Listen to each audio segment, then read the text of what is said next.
I'm not saying that everything feminists observe is not true. But what I am saying is it's definitely biased. It's definitely biased. It's definitely not balanced. It's definitely toxic itself.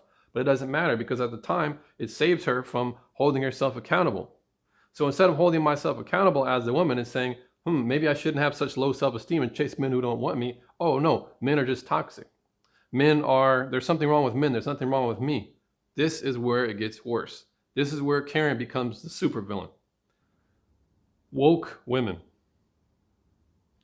Do you want a woman who combats you at every given point in life? Do you want a woman who is always challenging your authority?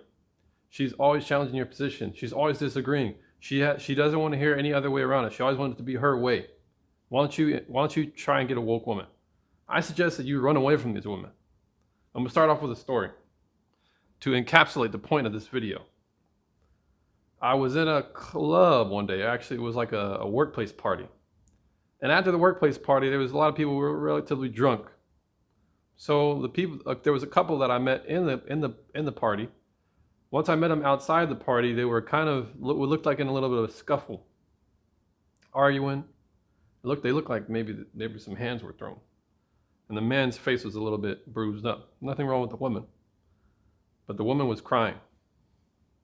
So the security guard ended up calling the police on this couple. Police gets there, and he's asking the men and the woman a couple of questions. The woman's crying, saying, oh, I didn't do anything, and nothing happened, and the man's not really responding to the police officer's questions. Later on, the police asked, hey, did you end up hitting her? Did you guys hit each other, or did somebody hit you? So the cop asked, hey, was there any blows exchanged? Then the girl finally admits, the woman finally admits, oh yeah, I hit him. So they were both drunk, right? And instead of them both getting a ride home and maybe leaving their car there for the day, I was actually a person who offered to take them home. But what happened is the man ended up going to jail to sit in jail because he was drunk. So let's recap.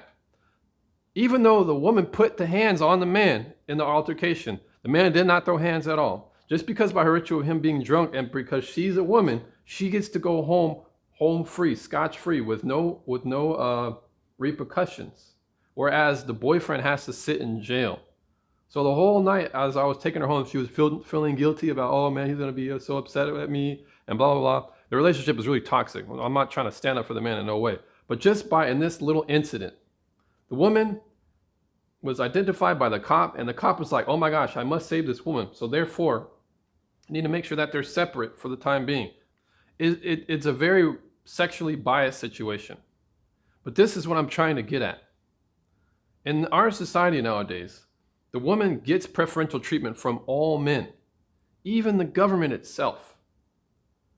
But what does this have to do with what I'm talking about dating and you dealing with woke women? The woke woman understands this. And if she doesn't, society will deem it fit to her. They will protect her. They will be her shield. They will be the one who doesn't hold her accountable. They will be preferential to her. They will give her the easy way out. Whereas in her mind, she's always trying to compete. She's always trying to be excessively competitive towards men. She's always trying to get over on men because she has a distaste or disdain for men. Now, I'm not saying the lady in the example I gave you was a feminist by no stretch. I don't know. But what I can tell you is women are generally treated the same way across our society. They're treated as the weaker vessel. They're treated with preferential treatment. They're given a head start, a slap on the wrist a lot of times, because they can cry their way out of situations, out of a ticket. You get the example. It goes on and on. But hear me out here. Let's go back to the Karen story that I showed you guys in the last video.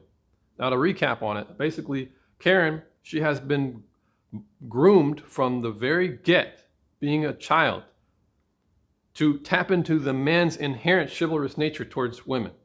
From boyhood, it was taught, it's reinforced in school and in movies and culture, to where he finally comes into puberty and realizes that he has to please her in some way in order for him to court her successfully. In order for him to get a date, he has to treat her nice. He has to give her special treatment. So think about this. Karen has grown up through her whole life, given a spoon-fed treatment from most men that she's ever dealt with. On top of the fact that at home, it's definitely instilled in the boy to treat the woman differently. So where does it come to a hedge, or where does it come to a climax? Where is the epicenter of what I'm talking about, though? Think about Karen's life. Karen has had men wrapped around her finger because she might be a 6 out of 10. That's probably like the rate as to which she will get loads of male attention, disproportionate amounts. 7, 8, 9, 10, and attractiveness, it just goes higher and higher. She has men on her finger, at her beck and call. She can put any man in the friend zone and he will want to stay in it because he wants to get in her pants, so he's not going to question it. Men have no boundaries around her. What happens a lot of times? This woman ends up, Karen ends up taking this type of man for granted, right? So sometime around high school and college, you can see this scenario happening. Picture Karen in this scenario. She's tired of the men who she kind of has her way with. Then she gets to meet the man who she can't. This is a challenge. This is the man who is different. There's something special to him. He might fit the bad boy scenario. He might be the jock. He might be the popular person. He might be that silent, quiet type. This man doesn't validate me. He's not always chasing me. He doesn't always particularly want me. Why doesn't he want me? Does he want me? See, the mind games that she might even be playing in her own mind, it ends up accentuating her attraction towards this man. But she's not the only woman. Believe that. Because women tend to think like this. Women are very curious in a cat-like nature towards that things that are mysterious, and typically they tend to be the bad boys, the jocks, the popular kids, the quiet types, the guys who are muscular, who seem to have all the attention with the women, right? That's what happens. They end up tending to get all the attention with the women. Why? Because they're not chasing and validating. So what happens? This man has a pool of women that he can choose from. So that's what he tends to do. He tends to play the women. He tends to mistreat the woman, in contrast to the other men who are always trying to overly treat her well, which she tends to take advantage of and take for granted. It's boring now. What's exciting is this type of man. So this type of man tends up breaking her heart, playing her, two-timing her, cheating on her, because he has so much women to choose from. It's kind of natural. Now, not justifying it, just giving you an explanation. But what does this tend to do to a woman? It tends to break her heart. She's not new to this. She's never experienced the fact that she's being mistreated, so it's a lot more intense. With these men who I don't want, the man I do want, the one who don't want me, it hurts a lot more. But what comes in its place? What is the ideology that saves her? What is the ideology that doesn't hold her accountable and that allows her to remain a victim? What is the ideology that blames other people so that she doesn't have to change as a human being? It's called feminism. It's called intersectional crap. All this stuff that tends to place blame on external factors and never blames the individual. That is what is most likely going to be her new ideology. She picks up this way of thinking that all men are bad. Men are going to pay me 70 cents on the dollar. Men are inherently sexist or misogynistic or toxic. She has a system as to which she can rationalize and justify her worldview, what she's been experiencing. The fact that there are weak men, and there are also men who are domineering and who are kind of toxic. I'm not saying that everything feminists observe is not true. But what I am saying is it's definitely biased, it's definitely not balanced, it's definitely toxic itself. But it doesn't matter because at the time, it saves her from holding herself accountable. So instead of holding myself accountable as the woman and saying, maybe I shouldn't have such low self-esteem and chase men who don't want me. Oh no, men are just toxic. There's something wrong with men. There's nothing wrong with me. This is where it gets worse. This is where Karen becomes the supervillain. Because being woke, let's give you a definition. So what does it mean to be woke? Being woke is typically a black thing, but it crosses all color lines because the ideology is the key. It's not necessarily the color of who holds it. You recognize racial injustices, but it doesn't just stop there. Being woke and being a social justice warrior are the same. And when we're talking about social justice is the means to which you want to have justice in terms of fair wealth, privileges, power, opportunities. That goes hand in hand with being woke. because it's wokeness in practice. But at SJW and being woke, they're the same thing. Feminism is the same thing. Intersectionality is the same crap. Identity politics is the same thing. But now she has a superstructure ideology as to which she can justify how she acts and how she treats other men. Now, this is terrible because a lot of times this is what I've recognized, whether I'm in the comments, whether I see other interviews, whether I'm watching people debate, I tend to see this type of behavior. First off, you're prideful. Second of all, you're entitled. Thirdly, you don't want to be held accountable. And I'm gonna talk about Kevin Samuel's sign language at the end. But basically, what is a prideful person? They look down on you. They have a haughty, H-A-U-G-H-T-Y. It is a way as to which you feel like you're superior than others. You can look down on it. You have a pride as to which you feel like you're always right. What does it mean to be entitled? To be entitled, it means that you're spoiled. It means that you don't want to actually work for things. You feel like you're owed something, and it requires no hard work on your part. So you don't have to work on yourself. What is the lack of accountability? You're always trying to place the blame on other people so you don't have to do the work for yourself. You see how it's prideful, entitlement, lack of accountability. These are kind of interchangeable, and they actually feed off of themselves in a certain type of loop. Now, I'm going to touch on Kevin Samuels, if you guys haven't heard of him.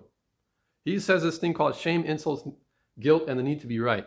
S-I-G-N, sign language. Shame, insults, guilt, the need to be right. If you ever watch Kevin Samuel's show, and I advise you guys to, he will always bring these women on who tend to have the same behavioral patterns. They never want to be held accountable. They're very prideful. They tend to rank themselves higher than what they actually are. They feel like they're entitled to something just because of by virtue of them having a vagina. They are always fighting him back and forth on really simple things. When he brings up statistics, they always say, I feel. They always have an emotional response to scientific statistics. They always have an emotional response to logic itself.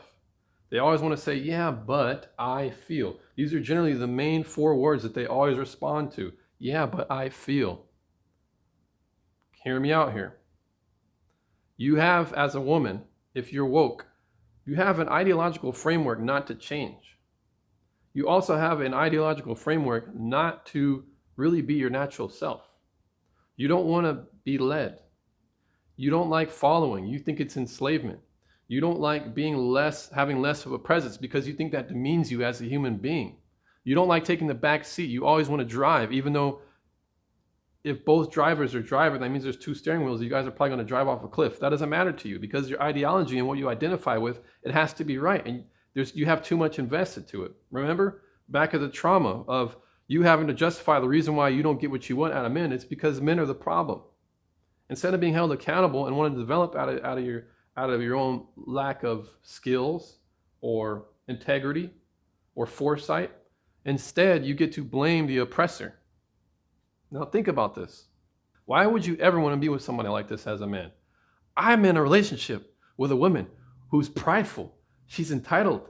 She doesn't want to be held accountable. She always uses guilt. She tries to shame me. She always needs to be right. She's insulting. Wow, this is such a really good relationship. I just can't believe it. She's really thick though, and she has a nice body, and she's really pretty. Does that really matter? Does a person who's sexually attractive but is morally bankrupt and rotten to the core, is that the best type of person to raise your kids? I mean, the question goes without answer because it should be self-evident. Of course not. But this is what you get out of woke women. They have an ideology that promotes this type of behavior, and better yet, this behavior is necessary in order to promulgate or propagate this ideology. It is a very big motive behind it. Without being prideful, entitled, lack of accountability, always placing blame on others, you can't really be a feminist. You can't. So think about this. What type of man wants this type of woman? And think even further. Are these traits that you see in a woman, are they worthy of challenging? Because they definitely are. Any type of man who doesn't want to challenge these type of behaviors and he steeps into apathy, he steeps into saying, oh, it's not that big of a deal, she's really thick though. These type of men who justify their sexual desire to get with these type of women, these men are cowards. They're weak. They're thinking with their lower self. They're not thinking like a man. You're letting your emotions take the best of you because you are sexually attracted to this woman. You justify all of her terrible behavior. These are not the women you want to have kids with. These are not the women to settle down with. These are not the women to commit to. These are not a woman to even want any type of commitment from, whether it be social contract or written. So this woke stuff, it really gets in the way of her actually acting normal. But I'm going to get to that in another video because, yeah, it gets deeper. It always gets deeper. So thanks for watching the video. I enjoy responding to you guys' comments. Take care.